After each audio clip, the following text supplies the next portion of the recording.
بالاخره وارد شدیم. اینم لوکیشنیه که قراره برنامه استارت بخوره اینجا.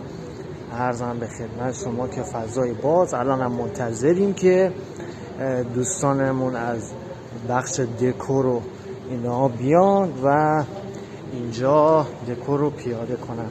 دکور برنامه قرار اینجا کلا همه اینا قرار برداشته بشه و عرضم به خدمت شما که توی این فضای باز دکور بخوره.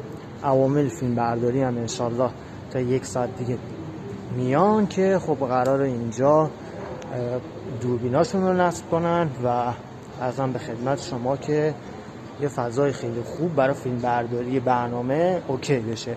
و از همه مهمتر این که دوستان ما برای این لوکیشنی که داریم یه سری تبلیغات داریم که مختص رستوران هستش که اون رو توی تیزر بعدی براتون میذاریم. هر که